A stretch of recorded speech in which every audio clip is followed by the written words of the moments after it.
촛불실온 함께 듣기 촛불실온 방송은 음성 재생용으로 제작되었습니다. 윤석열은 외환죄 위반으로도 처벌받아야 한다. 노상원 수첩 12.3 내란의 기획자로 지목되는 민간인 노상원의 수첩이 전 국민을 충격에 몰아넣고 있다. 노상원의 수첩에는 수거 대상만 500명이 넘고 이들에 대한 구체적인 살해 계획까지 담겨 있다.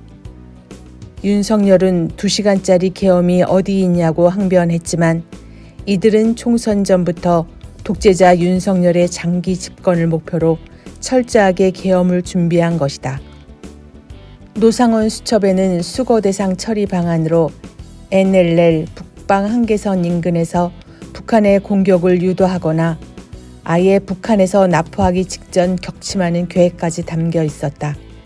심지어 북한과 비공식적으로 접촉해 추진하겠다는 내용까지 담겨 있다. 충격적이다. 오물풍선이 사라진 이유. 계엄 선포 이후 오물풍선이 사라졌다. 오물풍선이 사라진 이유는 간단하다. 대북전단이 날아가지 않으니 오물풍선도 날아오지 않는 것이다. 박선원 의원은 김어준의 뉴스 공장에 출연해 작년 10월 지작사령관으로 임명된 강호필이 북한 오물풍선 원점 타격을 강력 지시한 인물이라고 밝혔다. 박 의원은 이 지시가 실제로 이루어지지 않은 이유가 북한이 11월부터 풍선을 보내지 않았기 때문이라고 했다. 만약 이들의 계획대로 북한이 오물풍선을 날리고 원점 타격이 감행되었다면 전면전이 일어났을 것이다. 김어준의 말대로 북한이 윤석열 일당의 계획을 알았을 수도 있다. 결과적으로 북한의 무대응이 전쟁을 막은 것이다. 지난해 남쪽에서 북한으로 날린 대북전단은 확인된 것만 73차례, 북한에서 날아온 오물풍선은 33차례다.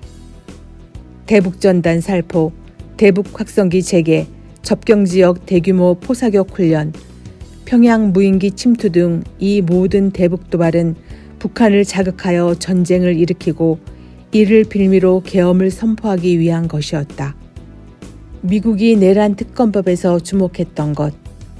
미국 국영방송 BOA는 워싱턴 전문가들의 주장을 인용해 야당의 특검법 안에 대북 전단 살포, 확성기 가동, 우크라이나 파병 등이 포함된 것을 비난하며 이를 합법적인 안보 정책이라고 주장했다. 한마디로 내란 속의 윤석열의 계엄 명분용 대북적 대행각을 옹호해 준 것이다. 그러면서 특검 대상에서 이 세 가지를 빼지 않으면 한미 협력에 부정적 영향을 줄 수 있다고 노골적으로 협박했다. 미국이 대한민국 입법기관의 특검법까지 시비를 걸며 내정 간섭을 하는 이유는 분명하다. 세 가지 내용 모두 미국의 대한반도 정책과 직결된 문제들이기 때문이다. 그동안 대부분의 대북전단 살포는 미국 국무부 예산을 민주주의진흥재단 NED를 통해 지원받은 반북 탈북자 단체들에 의해 이루어졌다.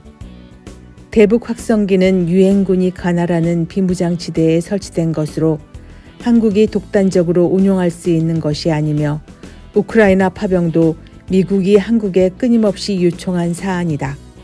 미국이 지목한 이 사안들은 모두 윤석열의 계엄 계획과 직결된 내용이었다는 점을 주목할 필요가 있다.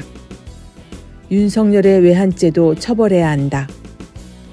외환죄는 외국으로 하여금 우리나라의 존립과 안전을 위태롭게 하는 범죄다.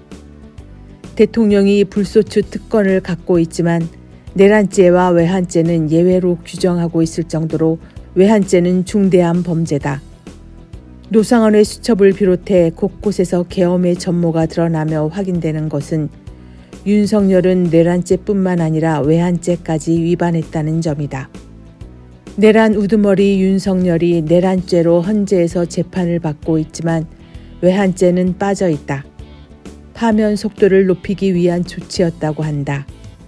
그러나 모든 범죄 행위에 대해서 반드시 대가를 치르게 해야 한다. 파면 이후에도 윤석열을 비롯한 외환 범죄에 가담한 자들의 죗값을 반드시 물어야 한다. 그래서 다시는 민족의 불행인 분단을 권력 유지의 수단으로 이용하려는 자들이 나오지 않도록 만들어야 한다. 외환죄의 형량도 사형 아니면 무기징역이다.